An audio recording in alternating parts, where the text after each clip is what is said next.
Welcome to Family History with Chris. I am Chris, and thank you for joining me today.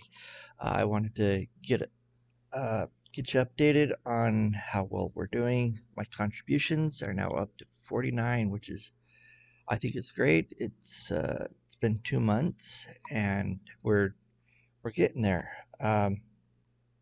So an update on the temple trip. It went well. We had about 17. I want to say 17 youth. Um, but I know there's over 25 there. So it was it was a really good experience. And the names that we took, my son did 4 names.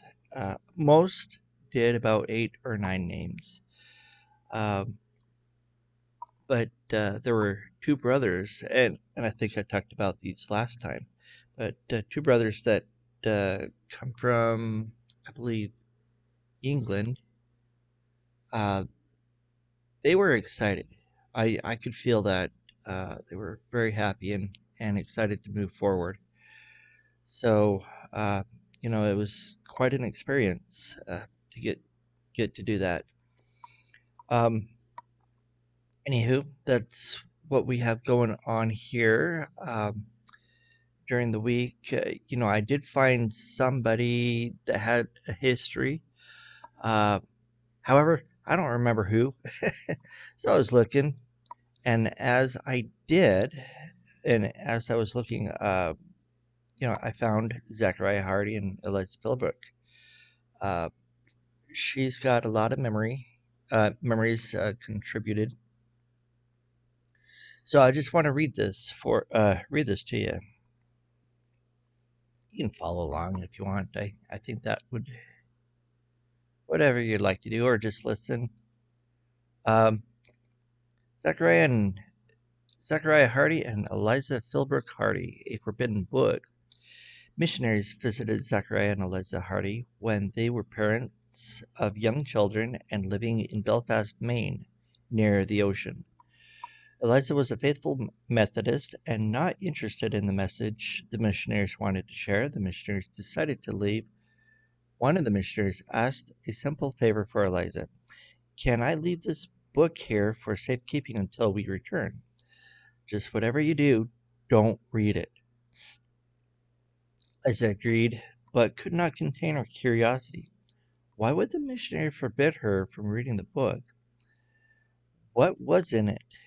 She had to find out. She read the Book of Mormon and decided it was from God. She and Zechariah and his parents and siblings joined the Church of Jesus Christ of Latter-day Saints in 1836. Eliza had a few visionary dreams in her lifetime. She received one special vision shortly after joining the church. It was of Joseph Smith and also the members of the Church of Jesus Christ of Latter-day Saints in white clothing. When she woke up, she knew the words of a hymn from her dream. It had 17 verses. She remembered this song until her death, many years later. As an old lady, she could sing it in a beautiful voice. Frozen to the Boat. I think I've shared this one before, but uh, when the when the large clan of Hardys moved to Nauvoo, they were welcomed personally by the prophet Joseph Smith, and Zachariah became one of his bodyguards. After Joseph was arrested and taken to Carthage jail, where he was killed by a mob, Zachariah was among the first at the scene of the crime. Joseph Smith had been martyred. Zach did not realize that he would also give his life for the cause of his religion, like Joseph had. After a time, Brigham Young became the new prophet and president of the church. When the saints were forced out of their Nauvoo homes into the bitter cold by mobs, Brigham asked Zachariah to help run a ferry boat across the Mississippi River to assist and rescue them. Zach knew about boats. His father was a sea captain, and his family were shipbuilders. He operated the ferry night and day for 3 days no one as there was no one to take his place. The night of February 11th, 1846, there was a terrible storm. The next morning, when relief came, he was very sick. He collapsed on the boat, and his hair and beard was even frozen to the boat and had to be cut free. He had developed pneumonia and died on the riverbank. His wife Eliza was also very sick with a baby, 5 days old at the time. They dared not to return to Nauvoo in the daytime to bury him, so his they dared not return to Nauvoo in the daytime to bury him, so his brothers and his son William took his body and buried it at night. Eliza was left alone with 6 children to provide for and with very little to live on until spring. But she was able to survive and cross the plains with Zachariah's extended family. Um, this here, okay, I don't think this is a part of uh, a part of Zachariah and Eliza Philbrook. This is just a compilation from the Jack Haynes family. Uh, Thank you, Jack Haynes, for contributing. Uh, and I think there's a lot more. She had more. I mean, some fascinating stuff. Maybe at some other time I'll read it. Or in fact, let's just read it because uh yeah, there's the Prairie Fire, the Miller Company. Um, sure, let's go ahead. The Miller Company was told to make their own plans of how best to camp for the winter. While they were deciding the matter, a small band of traveling Ponca Indians warned them that they were in a dangerous place, in the middle of warring tribes. The Poncas were kind and aware of the Saints had been driven out of their homes. They invited the Miller Company, including the Drakes, to come stay at their village for the winter, only 3 sleeps away, where there was plenty of water, food, and stock. As it turns out, the Poncas were exaggerating the distance just a little. It actually took the company 10 sleeps to get to the Ponca village on the Niobrara River and was a distance of 150 miles north, way off their route. Poncas were perhaps hoping that the Saints would provide some protection from the other tribes. Historians now think that the time the Saints spent in Nebraska at winter quarters and the Ponca Indian camp, for example, were very beneficial. During these years, Brigham Young, president of the church in 1847, and uh, became president in 1847 and inaugurated many policies and practices that were later applied in the Great Basin. Particularly important were the lessons learned from being in close proximity to Indians, how to understand Indian life and customs, how to trade with Indians, and how to prevent and punish Indian thievery. For example, equally important were the lessons learned about surviving on the frontier and how to lead and hold together a people under adverse conditions. You can see Mormon Pioneer National Historic Resource Study. Stanley B. Kimball, PhD, May 1991, from MormonTrails.org. Brigham Young instructed them to cultivate the spirit of perfect peace. The Miller Company were the first white settlers in upper Nebraska. Newell would have helped build the fort and also a cabin. Prairie fire on Christmas Day, 1846. There was a terrible prairie fire near the fort, most likely caused by hunters trying to scare up game. The company prairie, the ter- I'm sorry, the company of around 200 people formed a bucket line from the river to douse the cabin, fort, and haystack. The wind was like a hurricane, and the smoke made it very difficult to breathe or see. Pieces of flaming hardened manure kept blowing into the structures and lighting fires. They battled the fire all night. 5 haystacks burned along with other equipment. But the cabins were saved. Several people died in the following days because of the exposure from that night. Newell's wife Cynthia died a couple of weeks after the fire, leaving him with only two tiny daughters. By January 31st, the food rations were almost gone, and some of the men resorted to hunting wolves and eating them. A member of the Newell's company journaled about the hardships they were all suffering, and also the hardship and starvation of the other saints at winter quarters. He wrote, "Who cannot but marvel at the patience and long suffering of the church as a people? Say it is marvelous in our eyes, and the doings of the Lord are past finding out. He proves his people in the wilderness and provides for them his mercies. God be praised forever." Newell could have been bitter. Newell could have been bitter. George Miller and others in the company were quite oh, in the company quit the church, but he remained faithful. Pictures of Hannah Kempton Drake. Awesome. At the end of March, the company received words that they should rejoin the main body of the saints. It was too precarious for them to be so far away. Also, they needed supplies. Newell's parents and brothers traveled to Utah that September with Daniel Spencer Company. Newell and his sisters stayed behind in Nebraska, probably at Brigham Young's request, for some family members to stay and farm to provide supplies. He then came to Utah a year later in 1848 with his toddler Lucy. The baby stayed behind with relatives and was not reunited with Newell for 8 more years. In 1856, Newell remarried our ancestor Hannah Kempton. Uh, in 1856, age 16. Wow.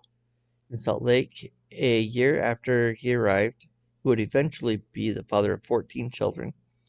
Newell and Hannah helped settle Bingham's Fort, Bingham's Fort in Weber County. Later they divorced. Mm. Here's Ezekiel Wells Cheney and Lucy Hardy Cheney. Now their teens, winter quarters courtship. Ezekiel and Lucy were young, and their families joined the Church of Jesus Christ of Latter-day Saints. When Ezekiel was a child in Decatur, Illinois, Joseph Smith stayed at the Cheney home while on the way to Washington, D.C. He played baseball with the children. Later, the families moved to Nauvoo. Lucy had an unusual job. She worked for Joseph Smith's mother, Lucy Mack Smith, and gave tours of the mummy cases that contained ancient papyrus writings that were the basis for the scriptural book, The Pearl of Great Price. The mummies were placed in a specially built closet. The closet was locked up to keep the mummies from thieves. Lucy wore the key on the chain around her neck. She knew Joseph Smith well and also helped to sew clothes for the family. She described him as a man about 6 feet tall with broad shoulders and a full chest. He stood straight as an arrow. He was a very kindly and loving man. Ezekiel, his brothers, and father worked at the Nauvoo temple. After Joseph Smith died, they were able to finish the temple, but then were forced to leave their homes and almost everything behind because of mob persecution. After a difficult trek across muddy Iowa, many of the saints settled for a short season at a place called Winter Quarters, Nebraska. It was there, in the middle of this upheaval, that Ezekiel married Lucy Hardy. They soon traveled west in their own wagon. Lucy gave birth to the first child in the back of a wagon lying on bags filled with flour, a suggestion from the company's leader to make her bed more comfortable. The frozen ox. Ezekiel, Lucy, and the baby Eliza slept in a covered wagon. One night, since it was rather warm, the cover was left open to the sky. The night, a heavy blanket of snow covered the sleepers. They were all right, but one of the oxen that had been pulling their wagon froze to death. That did not stop Ezekiel. He hitched up his own saddle horse into the oxen yoke, and the horse helped pull the wagon to Salt Lake. The